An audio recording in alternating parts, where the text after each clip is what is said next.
Hey, it's Soleil, and this is episode 145 of the Orange Pill Investor. It is 9:40 in the morning. The market has only been open for 10 minutes, but I wanted to jump on here and get every little last penny, squeeze every last little drop of premium I can out of Mara.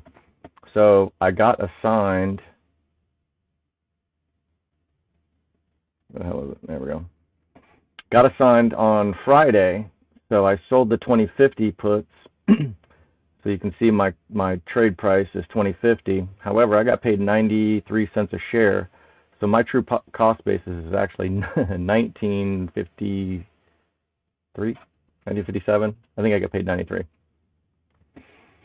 So this is actually the perfect scenario. Like the sun shines on a dog's ass once in a while. So the price. The price actually dipped. Let me see if I can. I have the chart a little too big, but you can see that the price dipped on Friday down to like $19 a share or whatever. So of course I got assigned. Now I wake up on Monday morning with some brand new shiny shares in my account. I got 2,000 shares of Mara now because of the 20 contracts that were assigned. And the price has already rallied back above the price that I paid for them. Not to mention the $93 I got paid, which lowers my cost basis down to $19.57.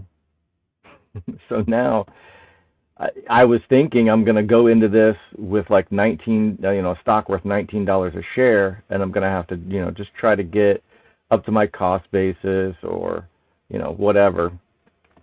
And it turns out I'm going to be able to make out like a bandit and sell calls. I mean, I could sell it just above at the money.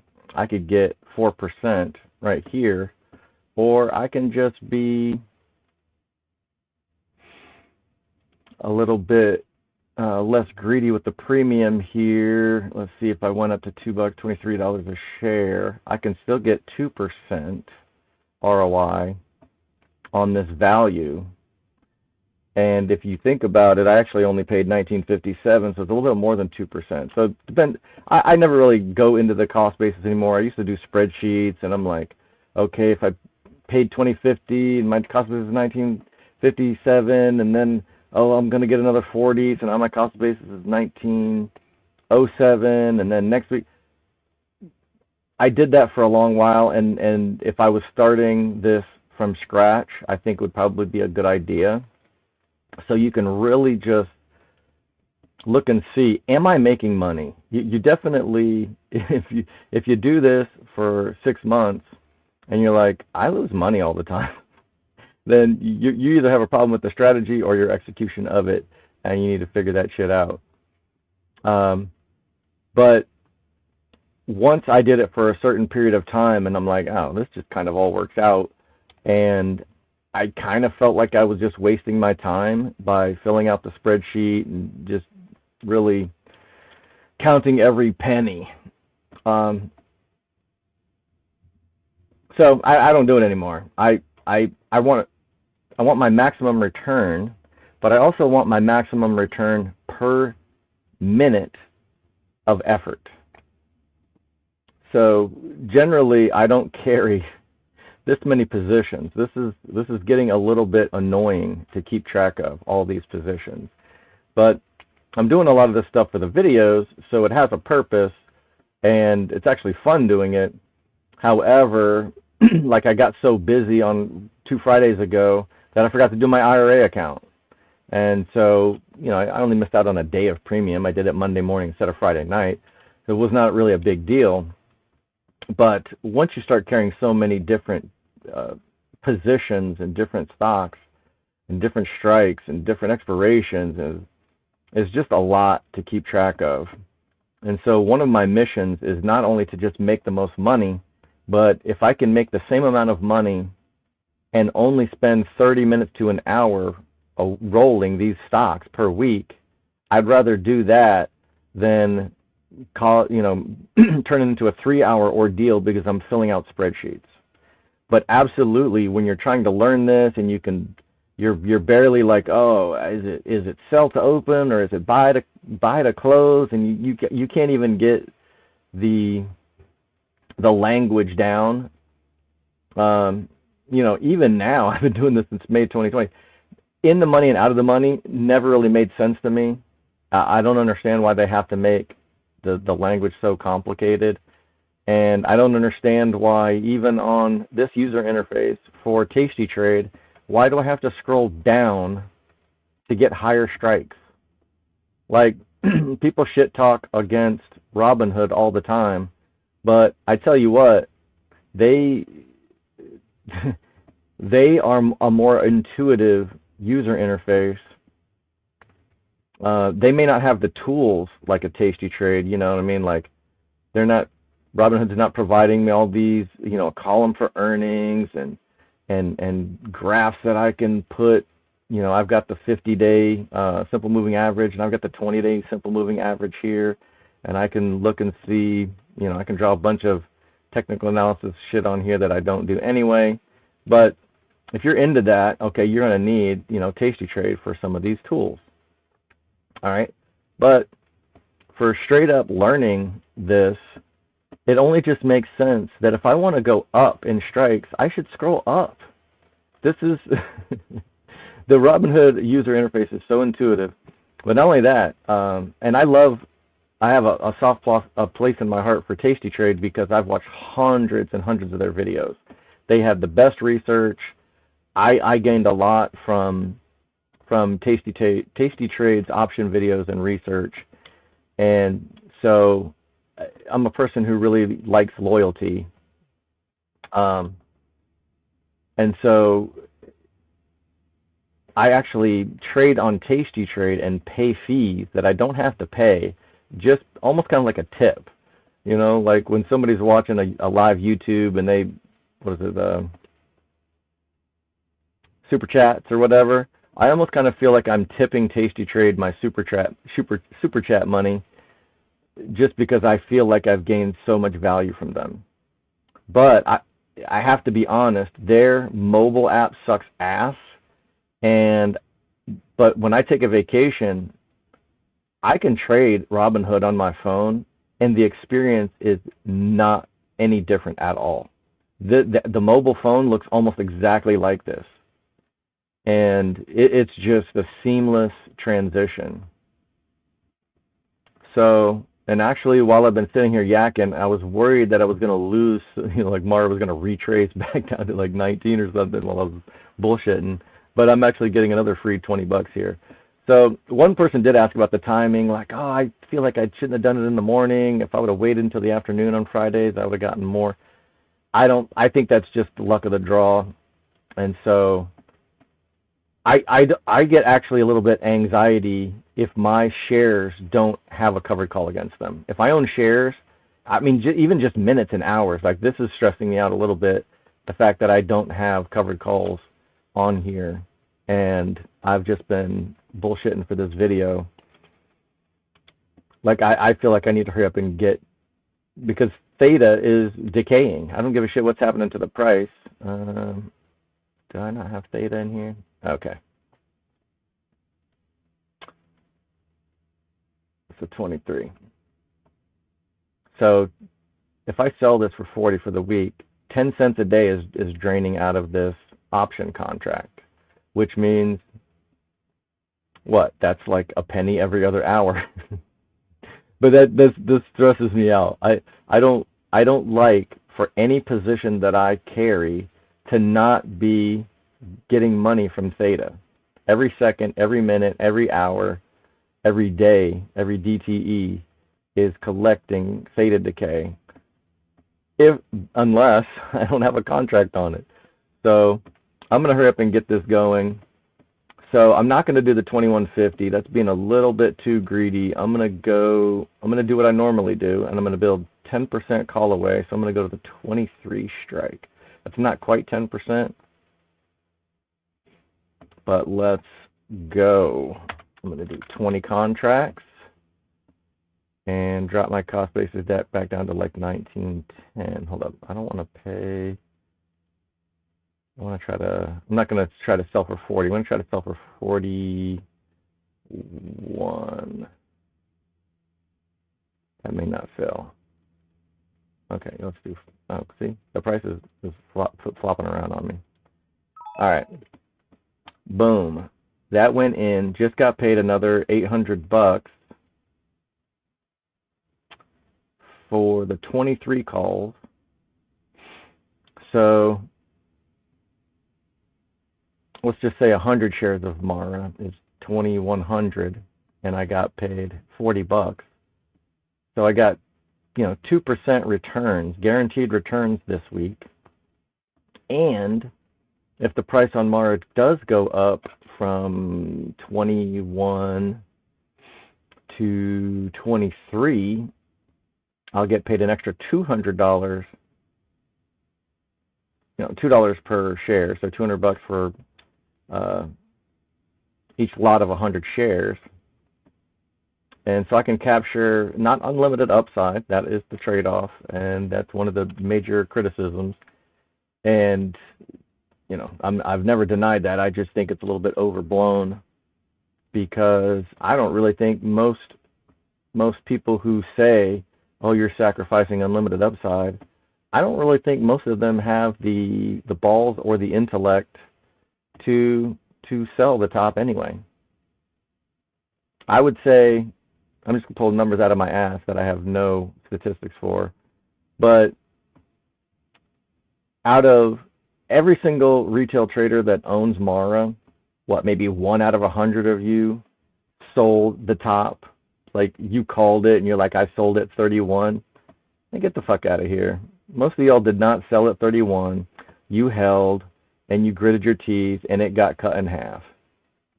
So you had access to unlimited upside, but you were too chicken shit to sell at 31 because you thought it was going to go to 35 or 40, and you missed the top. So I really don't want to hear about that I'm sacrificing unlimited upside unless you got receipts. Like, if you called the bottom and you bought here, and then you sold here, and then you bought here, and then you sold here, let me see the receipts, because otherwise I think it's just this fantasy that you have in your head that you're going to,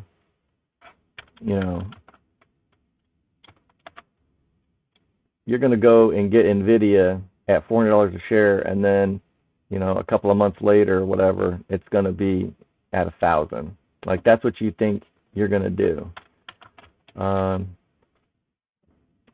But it's probably not going to happen for you, because you probably suck at picking stocks, just like I do, just like everybody does. And if we suck at picking stocks, we probably suck harder at figuring out when to sell. So that's why I let the strikes solve that problem for me. If Mara is at 20, what did I pick? The 23? Yeah, if Mara's over 23, then I sell these shares. I sell these shares. I book 10% profit for the week, plus the 2% that I got guaranteed by selling the covered call to begin with, and I call it good. If you make trades and you make 10% a week, let's just take a look at that for a second. So if you get 10% a week, obviously times 52, that's, what is that, 5xing your account? 520% returns. But if you're reinvesting all the profits, like if I take this, I just got paid $800, right? I got paid $40 a share, 43 a share, times 20, that's 860. I could go in here, and maybe I should, but I could go in here and almost get 100 shares of HUT, and then I could turn around and sell a covered call against HUT and get another $30 a share at the money, which is like almost 4%. No, 3%. Another 3% return on this $900. So once you do that, this turns into a compound interest play. So if you start making percents on top of percents,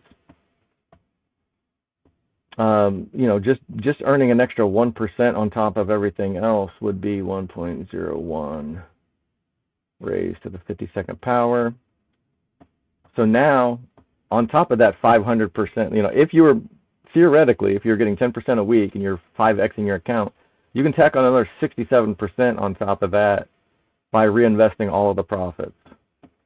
So I don't really want to hear too much lip out of the unlimited upside crowd until you can demonstrate that you've actually got the crystal ball that lets you pick the tops.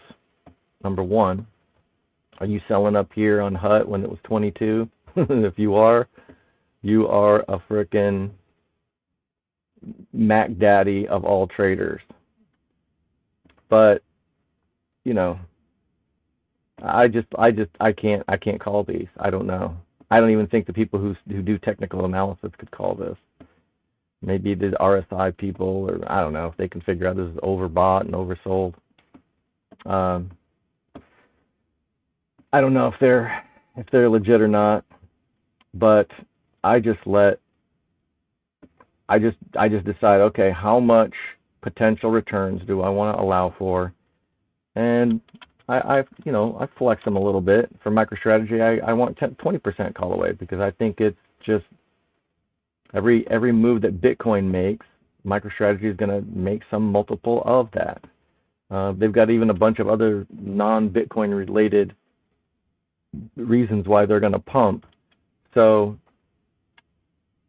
I'm willing to take less premium in MicroStrategy and allow for more upside. The other thing that I do with MicroStrategy is I own some leaps. I went to Options Profit Calculator, put these strikes in, and I kind of took a look and say, okay, well, if MicroStrategy rips to $2,000, how many of these leaps do I need to protect myself?